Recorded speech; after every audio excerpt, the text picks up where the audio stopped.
Assalamualaikum warahmatullahi wabarakatuh. Saya Muhammad Ihdatul Royan dari kelas 2D D4 Akuntansi Manajerial.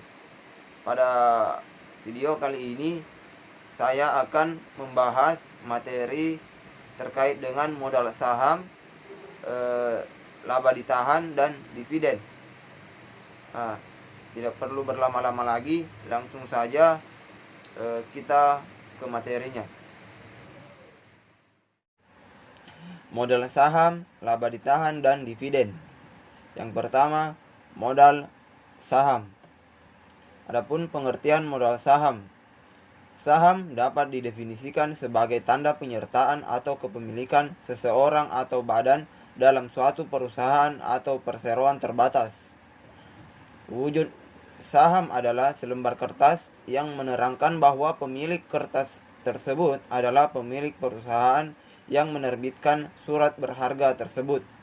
Porsi kepemilikan ditentukan oleh seberapa besar penyertaan yang ditanamkan di perusahaan. Selanjutnya, saham yang merupakan bukti pemilikan PT mempunyai beberapa hak sebagai berikut. Yang pertama, hak untuk berpartisipasi dalam menentukan arah dan tujuan perusahaan, yaitu melalui hak suara dalam rapat pemegang saham. Yang kedua, hak untuk memperoleh laba dari perusahaan dalam bentuk dividen yang dibagi oleh perusahaan. Yang ketiga, hak untuk membeli saham baru yang dikeluarkan perusahaan agar proporsi pemilikan saham masing-masing pemegang saham dapat tidak berubah. Yang keempat, hak untuk menerima pembagian aktiva perusahaan dalam hal perusahaan dilikuidasi. Selanjutnya, adapun jenis-jenis saham, yang pertama itu saham biasa atau common stock. Saham biasa adalah saham yang melunasinya dilakukan dalam urutan yang paling akhir dalam hal perusahaan dilikuidasi, sehingga risikonya adalah yang paling besar. Karena risikonya besar, biasanya jika usaha perusahaan berjalan dengan baik, maka dividen saham biasa akan lebih besar daripada saham prioritas. Yang kedua, saham prioritas atau preferred stock. Saham prioritas adalah bagian saham yang memiliki tambahan hak melebihi saham biasa, yaitu membayar dividen pada tingkat waktu tertentu dan memiliki hak istimewa lain selain saham biasa, seperti pada hal pembayaran dividen serta saat terjadi likuidasi aset. Selanjutnya, pencatatan modal saham. Untuk dapat melakukan pencatatan modal saham dengan baik, perlu diketahui istilah-istilah sebagai berikut. Yang pertama, modal saham statuter atau modal saham yang diotorisasi, yaitu jumlah saham yang dapat dikeluarkan sesuai dengan akte pendirian perusahaan. Yang kedua, modal saham yang beredar, jumlah saham yang sudah dijual beredar. Yang ketiga, modal saham yang belum beredar, yaitu jumlah saham yang sudah diotorisasi tapi belum dijual. Yang keempat, treasure stock, yaitu modal saham yang sudah dijual dan sekarang dibeli kembali oleh perusahaan. Yang kelima, modal saham dipesan, jumlah saham yang disisihkan karena sudah dipesan untuk dibeli. Selanjutnya, penjualan secara tunai. Saham yang dijual secara tunai akan dicatat dengan mendebit akun kas dan mengkredit akun modal saham. Selisih harga jual saham dengan nilai nominalnya akan dicatat dengan mengkredit rekening agio saham atau mendebit rekening di sagio saham. Jurnal untuk mencatat penjualan saham sebagai berikut.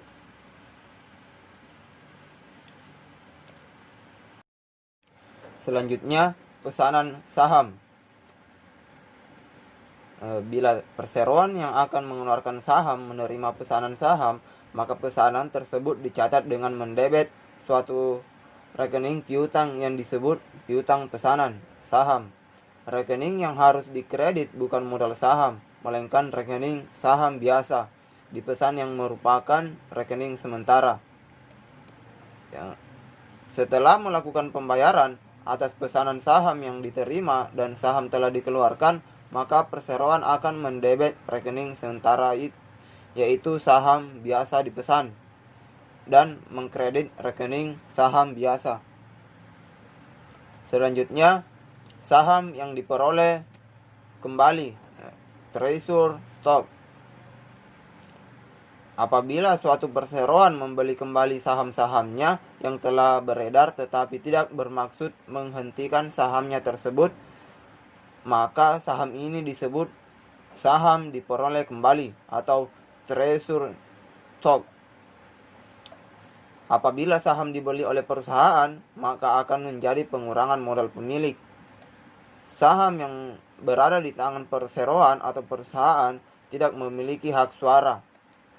Pencatatan pembelian kembali saham dengan mendebet rekening saham diperoleh kembali sebesar harga perolehannya. Kedua, laba ditahan. Definisi laba ditahan. Laba ditahan disebut juga saldo laba atau laba tidak dibagi. Laba ditahan adalah laba bersih yang ditahan, tidak dibagikan laba yang digunakan dalam bisnis perseroan. Pada saat penutupan akun nominal akhir periode, laba bersih menambah laba ditahan, sedangkan rugi bersih mengurangi laba ditahan. Laba ditahan menjadi bagian dari klaim pemegang saham atas total aset perseroan. Kondisi ketika laba ditahan bersaldo debit disebut dengan defisit. Selanjutnya, faktor yang mempengaruhi besarnya laba ditahan. Yang pertama, perubahan dalam pajak perusahaan. Yang kedua, perusahaan dalam strategi bisnis perusahaan. Yang ketiga, perubahan dalam harga pokok penjualan. Yang keempat, perubahan penerimaan bersih. Yang kelima, perubahan besarnya jumlah uang yang dibayar kepada pemegang saham yang dalam bentuk dividen. Yang keenam, perubahan dalam biaya administrasi perusahaan. Selanjutnya, cara menghitung laba ditahan. Kumpulkan data yang dibutuhkan dari laporan keuangan perusahaan. Selanjutnya, jika tidak mempunyai informasi laba bersih, mulai dengan menghitung laba kotor. Kemudian hitung laba operasi, kemudian hitung laba bersih sebelum pajak, kemudian hitung laba bersih setelah pajak, kurangi dengan jumlah dividen yang sudah dibayarkan, dan yang terakhir hitung saldo akhir dari akun laba ditahan. Yang ketiga, dividen. Dividen adalah pembayaran sebagian laba perusahaan kepada para pemegang saham. Adapun jenis dividen sebagai berikut. Yang pertama itu dividen dalam bentuk uang tunai, cash dividends. Yang kedua, dividen surat berharga atau non-monetary asset dividend. Yang ketiga, dividen promise, notes payable, scrip dividends. Yang keempat, dividen saham atau stock dividend. Dividen dalam bentuk uang tunai atau cash dividend. Ada 4 tanggal penting yang perlu diperhatikan dalam perlakuan akuntansi dividen yang berjenis uang tunai. Yang pertama itu tanggal pengumuman. Adalah tanggal pada saat Dewan Direksi mengumumkan akan dibagikannya dividen dalam bentuk uang tunai. Pada saat ini perusahaan melakukan pengakuan akan utang dividen dengan mendebit saldo laba ditahan. Yang kedua, tanggal ex dividen adalah tanggal pada saat tanggal penghentian penjualan saham di bursa untuk sementara. Penghentian penjualan saham sementara dilakukan mungkin 1 atau 2 hari. Tiada lain agar perusahaan punya waktu untuk melakukan pemutakhiran atau update buku besar ekuitas pemegang saham. Yang ketiga itu tanggal pencatatan adalah tanggal pada saat pemegang saham dapat melihat nilai dividen yang akan diterimanya melalui memorandum pencatatan dividen tunai yang dibuat oleh perusahaan. Pada saat ini tidak ada jurnal yang perlu dibuat. Perusahaan hanya perlu menunjukkan memo pencatatan dividennya saja, sehingga pemegang saham bisa melihat berapa persisnya jumlah uang tunai yang akan diterima. Yang keempat, tanggal pembayaran adalah tanggal pada saat dividen dibayarkan. Pada saat yang sama, perusahaan mencatat pengeluaran kas untuk pembayaran dividen, sekaligus mengeliminasi utang dividen yang diakui pada saat tanggal pengumuman. Selanjutnya, dividen surat berharga atau non-monetary asset dividend. Bisa jadi perusahaan membagikan dividen dalam bentuk surat berharga. Bond misalnya, perusahaan memberikan bonds atau investasi di perusahaan lain yang mereka miliki kepada para pemegang saham. Dalam hal ini, bond yang akan diberikan nilai sebesar harga pasar wajarnya. Jika bond yang akan diberikan masih dicatat sebesar harga perolehannya, maka perusahaan perlu membuat penyesuaian terlebih dahulu.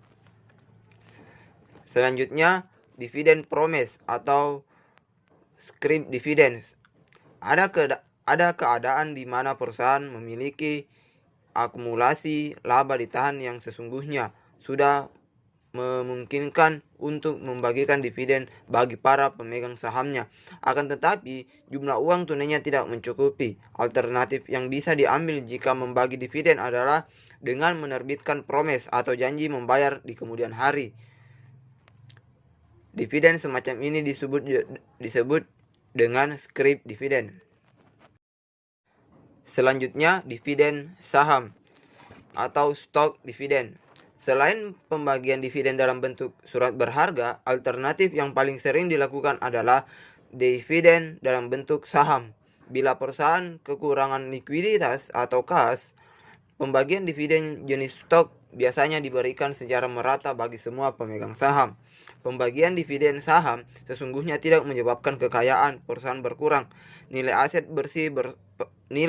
bersih perusahaan tetap seperti sebelum pembagian dividen. Demikian halnya dengan komposisi kepemilikan. Transaksi dilakukan dengan cara mengkapitalisasi laba ditahan. Artinya, saldo laba ditahan sebagian atau seluruhnya dipindahkan ke akun modal, sehingga modal disetor bertambah sedangkan laba ditahan berkurang atau habis. Ya, mungkin itu saja materi yang sempat saya paparkan. Cukup sekian dari saya, kurang lebihnya mohon dimaafkan. Wassalamualaikum warahmatullahi wabarakatuh.